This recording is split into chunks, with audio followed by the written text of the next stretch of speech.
Selamat sahabat kepada semua teman-teman dimanapun berada. Kembali lagi bersama dengan saya, Ariel Kurnaidi. Pada hari sahabat ini kita akan kembali untuk mempelajari pelajaran sekolah sahabat kita di kelas Cornerstone. Namun pada hari sahabat ini, saya kembali mengundang seorang hamba Tuhan, seorang pendeta, yaitu Pendeta Samuel Mangunsong. Beliau saat ini melayani sebagai Direktur Pemuda, Direktur Komunikasi, dan juga Direktur Pendidikan daerah Jawa kawasan Tengah. Sungguh satu kesempatan yang sangat istimewa bagi saya untuk dapat mengundang beliau. Dan untuk itu kami persilahkan kepada Pendeta Samuel untuk membawakan pelajaran sekolah sahabat kita pada hari sahabat ini.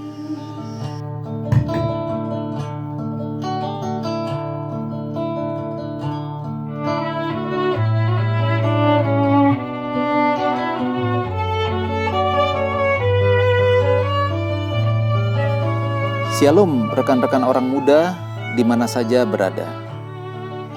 Pada kesempatan kali ini kita bersyukur kepada Tuhan oleh karena kita boleh mempelajari kembali bersama pelajaran dari Sekolah Sahabat Cornerstone, yaitu pelajaran yang ke-9 dengan judul Lari untuk Hidupmu.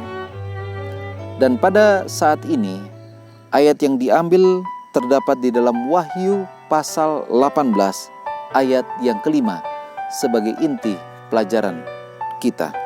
Dikatakan demikian, lalu aku mendengar suara lain dari surga berkata, pergilah kamu hai umatku, pergilah daripadanya supaya kamu jangan mengambil bagian dalam dosa-dosanya, dan supaya kamu jangan diturut ditimpa malapetaka. Sebab dosa-dosanya telah bertimbun-timbun sampai ke langit, dan Allah telah mengingat segala kejahatannya. Rekan-rekan orang-orang muda, pelajaran kita pada saat ini diambil dari Wahyu pasal 18 ayat 1 sampai 14. Nah, kalau kita perhatikan bahwa di dalam Wahyu pasal 18 ayat 1 sampai ayat 14 ini adalah sesuatu gambaran tentang kondisi dunia pada zaman sekarang ini. Saya akan coba bacakan ayat tersebut.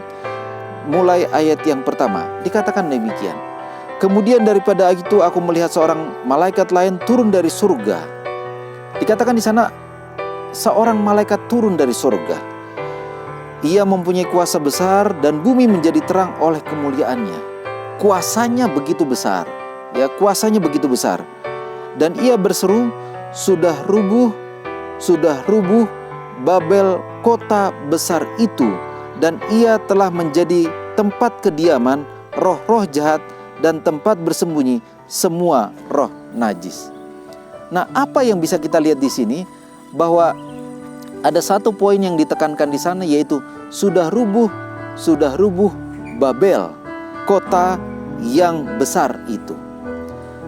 Bagaimana rupanya Babel itu? Kalau kita perhatikan di dalam Alkitab bahwa kata Babel pertama kali muncul adalah pada waktu orang-orang hendak mendirikan menara yang tinggi sampai ke langit. Di situ muncul kata Babel pertama kali. Dan mereka merencanakan sebuah menara, itulah sebabnya sering disebut sebagai Menara Babel. Dan kita tahu bahwa pada saat mereka hendak mendirikan menara itu, terjadi kekacauan di sana. Kekacauan mengapa? Kekacauan oleh karena bahasa mereka pada waktu itu tidak dapat dimengerti satu dengan yang lainnya. Itulah sebabnya arti kata Babel itu adalah kacau. Jadi kacau artinya bahwa bahasa mereka sudah dikacaukan. Apa aplikasi yang bisa kita lihat dari Babel ini di dalam kehidupan kita sehari-hari? Nanti kita akan pelajari. Tetapi yang kedua dikatakan bahwa sudah rubuh Babel, dan disitulah tempat kediaman roh-roh jahat. Jadi artinya bahwa Babel di sini digambarkan sebagai tempat berdiamnya roh-roh yang jahat. Apa artinya roh-roh yang jahat? Artinya adalah bahwa disitulah segala sesuatu hal yang menentang sehubungan dengan apa yang Tuhan ajarkan terjadi di sana. Ya, kalau kita lihat bahwa di kerajaan Babel, kita tahu bahwa kerajaan Babel itu ada pada waktu zaman Daniel. Dan kita tahu bahwa disitulah terjadi kekacauan. Buktinya apa? Pada waktu itu Kita tahu bahwa Raja Nebukadnezar hendak mendirikan kerajaan Babel itu sampai akhir dunia. Tetapi rupa-rupanya Tuhan tidak menghendaki hal itu, dan disitulah kerajaan Babel akhirnya apa? Hancur. Alkitab mencatat bahwa kerajaan Babel itu atau Babel itu disebut sebagai tempat bersembunyinya semua roh najis. Artinya tempat bersembunyinya semua roh najis, ajaran-ajaran agama yang tidak sesuai dengan apa yang Tuhan ajarkan, disitulah timbul secara keseluruhan. Dan ayat itu mengatakan demikian, ayat selanjutnya, karena semua bangsa telah minum dari anggur hawa nafsu cabulnya, dan raja-raja di bumi telah berbuat cabul dengan dia, dan pedagang-pedagang di bumi telah menjadi kaya oleh kelimpahan hawa nafsunya. Gambaran ayat ini menjelaskan bahwa nafsu cabul itu artinya bahwa mereka tidak lagi menyembah kepada Tuhan, tetapi mereka menyembah kepada ilah yang lain. Jadi orang-orang muda, ketika kita tidak menyembah kepada Tuhan dan gantinya kita menyembah kepada ilah yang lain, istilah ini sangatlah tepat. Anggur hawa nafsu cabulnya itu artinya bahwa mereka sudah mengalihkan penyembahan itu bukan hanya kepada Tuhan, tetapi kepada ilah yang lain. Bukan hanya itu, raja-raja juga dikatakan, raja-raja di bumi ini telah berbuat cabul. Artinya bahwa raja-raja di bumi ini juga sudah mengajarkan ajaran untuk menyembah ilah yang lain, bukan lagi kepada Tuhan. Jadi itu sebabnya di dalam ayat ini selanjutnya dikatakan, aku mendengar suara dari surga. Pergilah kamu hai umatku, pergilah kamu daripadanya, supaya kamu jangan mengambil bagian dalam dosa-dosanya. Ajakan ajaran ini mengajak kepada kita sebagai orang-orang muda, jangan ikuti apa yang menjadi ajaran dunia, tetapi kita diajak untuk mengikuti apa yang Tuhan ajarkan. Itu sebabnya dikatakan, pergilah hai umatku. Artinya pergilah hai umatku, pergilah tinggalkan apa yang diajarkan oleh dunia. Jangan kita tercampur oleh ajaran dunia. Jangan sampai kita ini akhirnya jauh dari Tuhan oleh karena ajaran-ajaran dunia yang mengajak untuk jauh dari Tuhan. Dan kemudian kita lihat apa yang berikutnya terjadi. Sebab ia berkata dalam hatinya, aku bertahta seperti ratu. Aku bukan janda, anak-anakku tidak akan pernah berkabung. Sebab itu segala malapetakannya datang dalam satu hari, yaitu sampar, perkabungan, kelaparan. Dan ia akan dibakar dengan api, karena Tuhan Allah menghakimi dia adalah kuat. Nah, kalau kita lihat di situ, bila mana kita tidak meninggalkan hal tersebut, apa yang terjadi? Itulah yang terjadi, bahwa malapetaka akan terjadi. Penyakit sampar, bahkan juga kelaparan itu akan terjadi. Untuk itu, apa yang diminta dari kita sebagai umat-umat Tuhan dan juga sebagai orang-orang muda? Dikatakan di sana bahwa kita diminta agar kita semua mengikuti perintah Tuhan, agar kita semua mengikuti apa yang Tuhan ajarkan.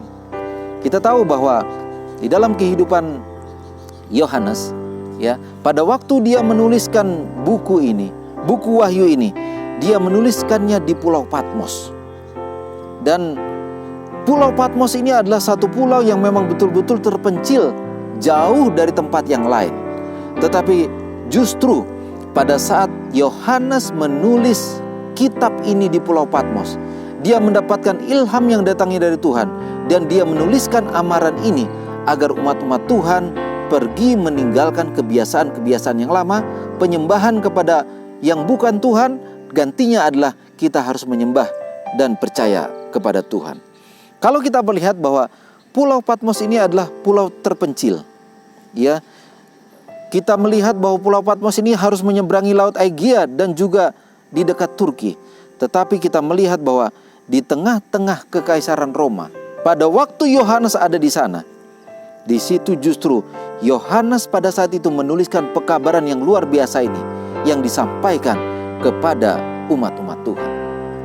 Untuk itu, orang-orang muda, saya ingin mengajak kita semuanya, mari kita betul-betul merenungkan apa yang sudah dituliskan di dalam buku Wahyu pasal 18 ini. Di dalam Wahyu pasal 18 ini mau mengajak kepada kita agar kita jangan lagi memikirkan hal-hal yang sifatnya dunia.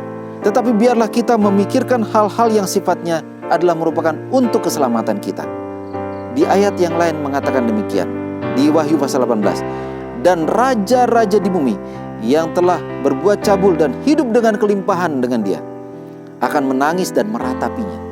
Bayangkan, raja-raja yang sudah mengajarkan ajaran untuk tidak takut akan Tuhan, di situ dikatakan akan menangisi dan meratapinya.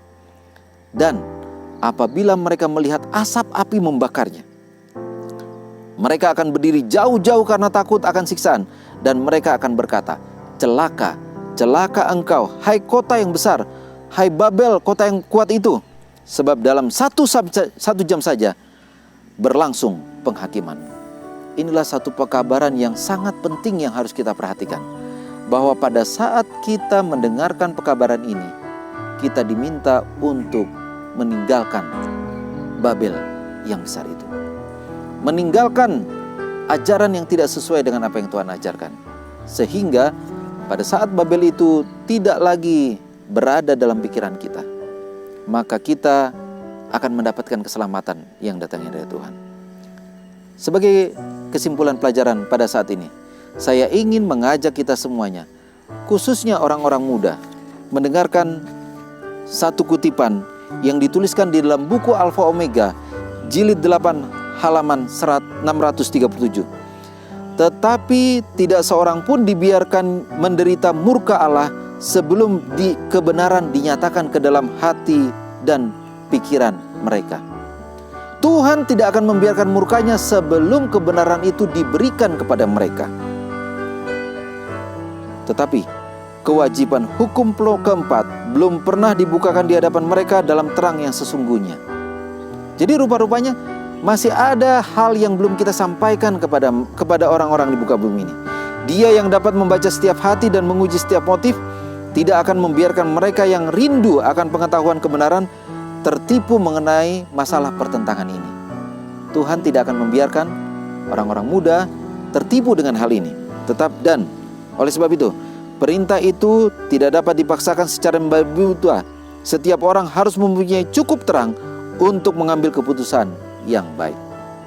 Artinya, tulisan ini mau mengajak kepada kita bahwa marilah kita mengambil keputusan yang tepat di dalam kehidupan kita. Tuhan tidak akan membiarkan murkanya itu terjadi kepada umat manusia bila mana ajarannya itu belum dinyatakan. Tetapi apabila ajarannya itu sudah dinyatakan dan manusia tidak mau mengikuti perintah Tuhan, maka tidak ada pilihan lain. Maka penghukuman itu atau penghakiman itu harus dijalankan. Sebagai penutup dalam pelajaran kita, saya ingin mengajak kita semuanya agar kita semua boleh mengikuti apa yang Tuhan ajarkan. Bila mana kita hidup di muka bumi ini dengan ajaran-ajaran yang begitu banyak yang tidak sesuai dengan apa yang Tuhan ajarkan, saya ingin mengajak kita agar kita lebih banyak lagi mempelajari firman Tuhan. Sehingga ketika ajaran-ajaran yang tidak sesuai dengan apa yang Tuhan ajarkan, itu tidak kita terima begitu saja. Melainkan kita boleh menyaringnya dengan baik. Dan pada akhirnya, kita boleh keluar dari Babel yang besar itu. Kita boleh mendapatkan keselamatan yang datangnya dari Tuhan. Dan kita semua boleh diselamatkan ketika Tuhan datang kedua kali nanti. Kiranya Tuhan memberkati kita semuanya. Dan saya ingin mengajak kita semua untuk bersatu di dalam doa. Ya Tuhan, Bapa kami yang bertahta di dalam kerajaan surga, pada saat ini kami bersyukur kepadamu ya Tuhan, untuk segala berkat yang Tuhan boleh berikan kepada kami. Khususnya di mana kami boleh bersama-sama mempelajari satu pelajaran yang begitu berharga, di mana kami diingatkan melalui tulisan Yohanes bahwa Babel yang besar itu ada di hadapan kami semuanya ya Tuhan. Tetapi kami bersyukur kepadamu ya Tuhan, oleh karena kami boleh diingatkan, kami boleh kembali untuk datang kepadamu ya Tuhan, meninggalkan ajaran-ajaran yang tidak sesuai dengan apa yang Tuhan ajarkan, dan kami pun boleh melakukannya sesuai dengan apa yang Tuhan ajarkan. Untuk itu ya Tuhan, kami mohon kiranya kuasa Roh Kudus Tuhan menjadi bagian kami semuanya, sehingga setiap pelajaran yang telah kami dapatkan melalui buku Yohanes ini akan kami boleh praktekkan di dalam kehidupan kami sehari-hari, kami boleh meninggalkan Babel yang besar itu, dan kami boleh datang kepada Tuhan untuk mengikuti Engkau. Dan kami yakin dan percaya bahwa keselamatan akan menjadi bahagian kami semuanya. Terima kasih ya Tuhan, berkati seluruh orang-orang muda dan juga seluruh umat-umat Tuhan yang sudah menyaksikan tayangan ini. Kiranya berkat yang datang dari surga menjadi bagian kami semuanya. Terpujilah nama-Mu ya Tuhan. Kami persembahkan doa ini di dalam nama Yesus yang menjadi juru selamat dan penebus kami. Amin.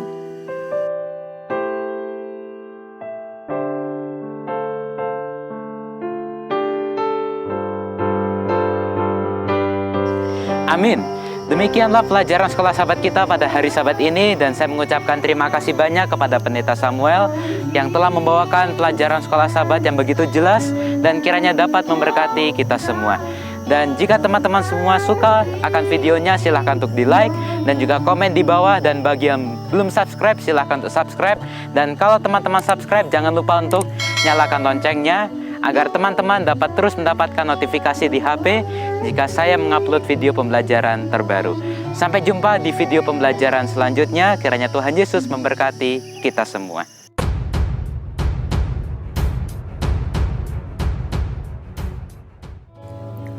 Punya masker tapi tidak dipakai, apa gunanya jika mau selamat?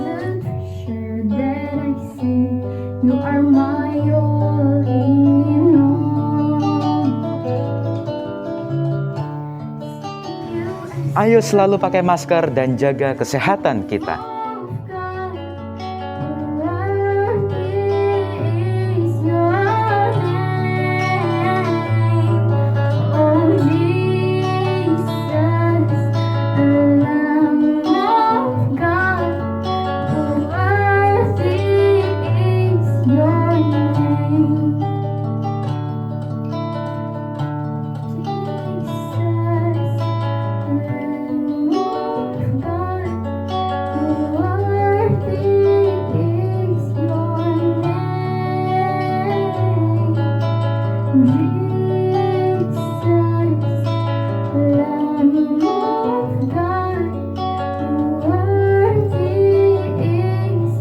Your